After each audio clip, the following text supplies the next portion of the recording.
think, especially not on the first time. And I mean, the more you go and the more you work on it, that's when the fireworks come. And when the fireworks come too easily, too fast, and then there's only downhill from there.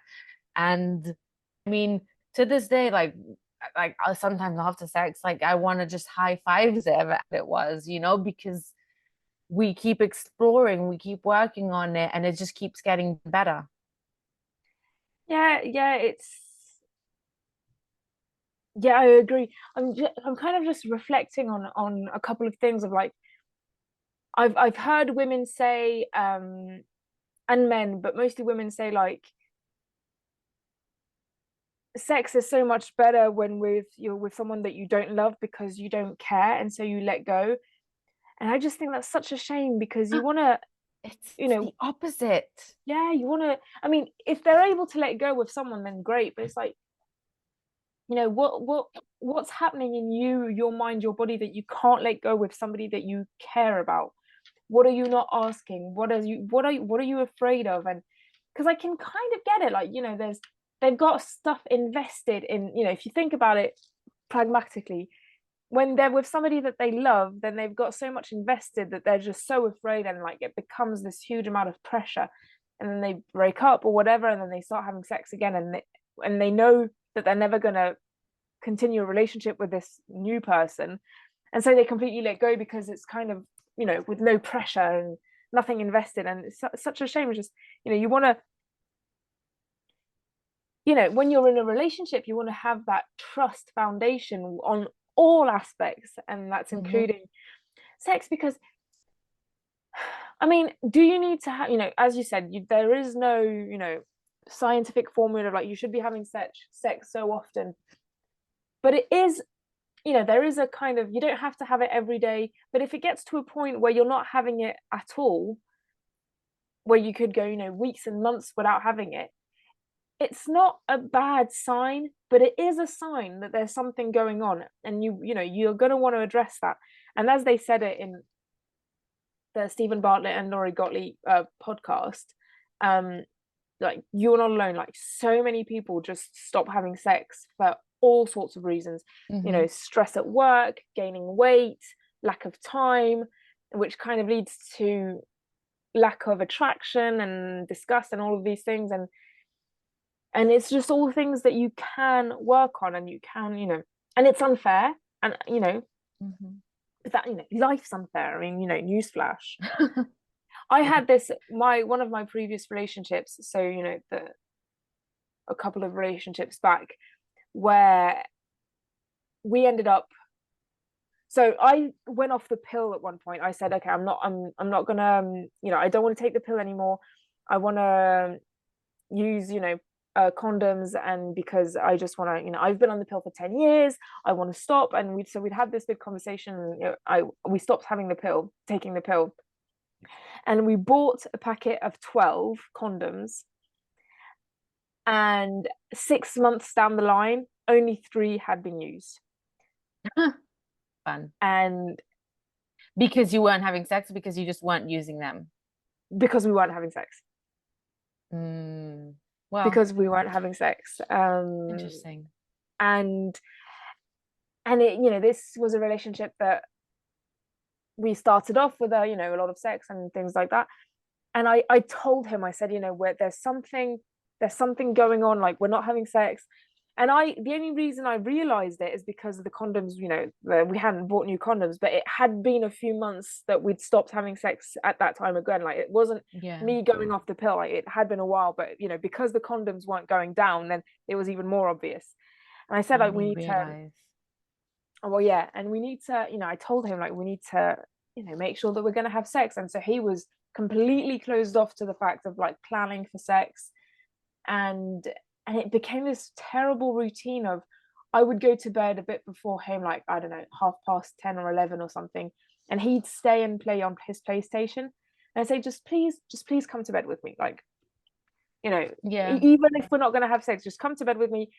I fall asleep within 5 minutes, just come to bed with me, and then come back down if you want to. And he never would. He'd fall asleep playing on the PlayStation, and like come up to bed around 5 a.m. and then and Mm.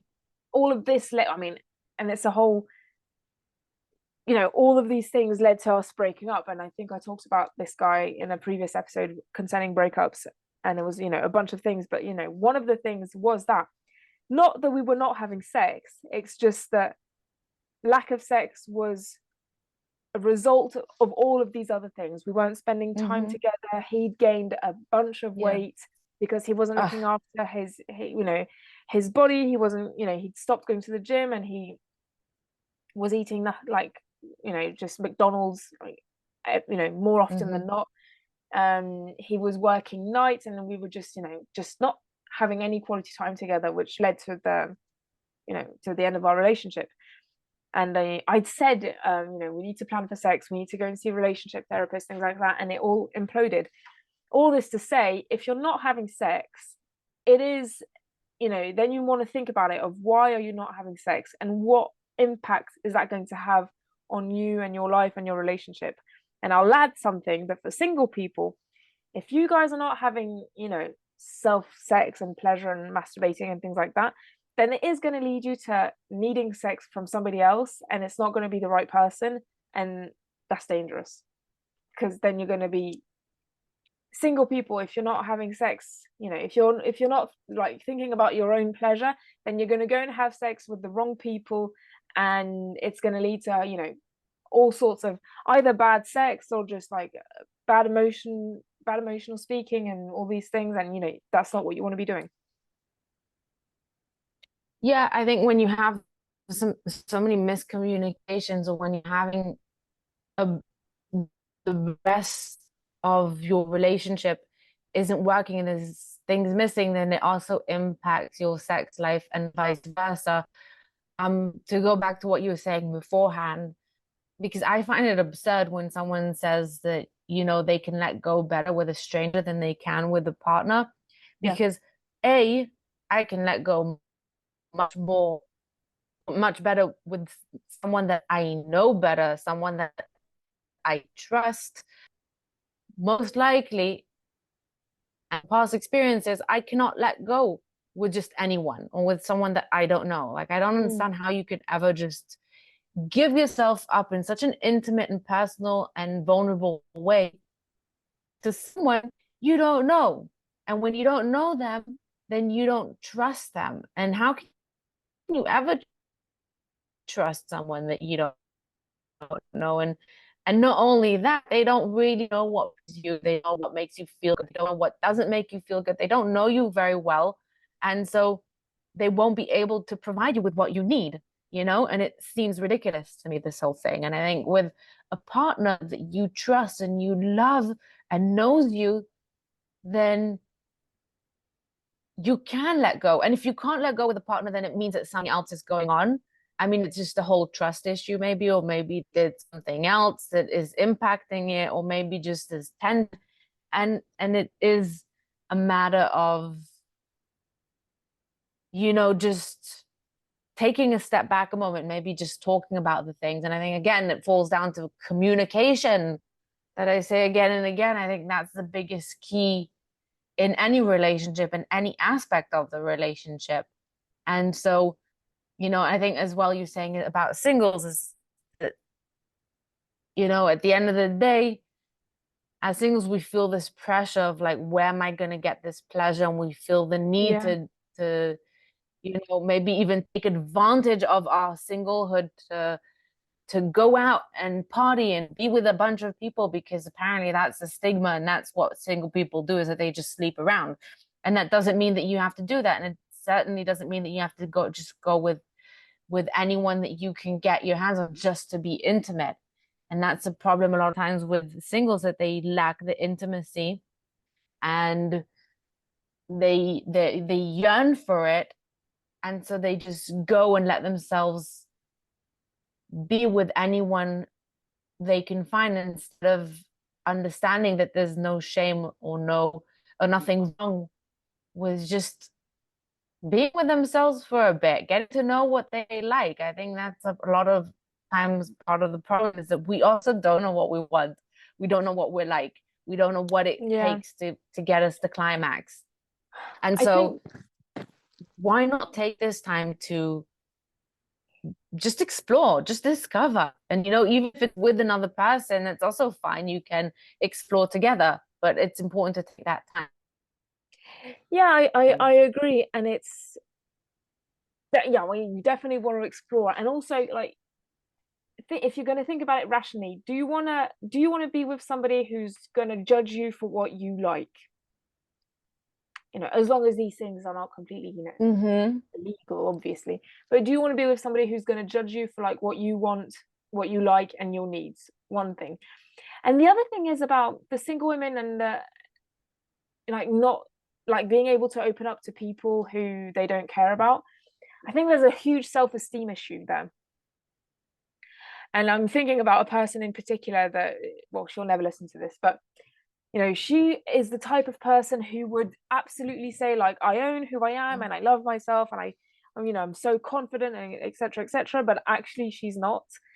And she's the type of person who would say this. And I think there's a self-esteem issue that if you're not ready to own what you say and what you want and what these things, it's just because you're so afraid of being judged that you don't care about being judged by somebody that you don't know or care about, but you do care about being judged by somebody that you do care about because you probably don't think that you're worthy. And I think you want to address that and just reflect on that. If you're the type of person Mm-hmm. who doesn't really ask what they want for, and like who is happy to not have the best sex ever with the person that they love, like, what does that mean? What are you not asking for? What are you ashamed of? Is it something worth being ashamed about? And let's go really intense, like people who are into BDSM, or like I don't know, the golden shower, or these really kind of things that seem really outside the scope. you know why are you ashamed of that? If you are, like, if some people are into that and not ashamed of it, and power to them, but some of them are, and they're not comfortable with asking for it. And I'm not saying talk about these things freely to everyone, because we do live in a stigmatized society. But why are you afraid to talk about this with your partner? Like, your partner knows you intimately. They see you naked. They Mm-hmm. they know, they love you for all of these different things. Like, why is this one thing so bad?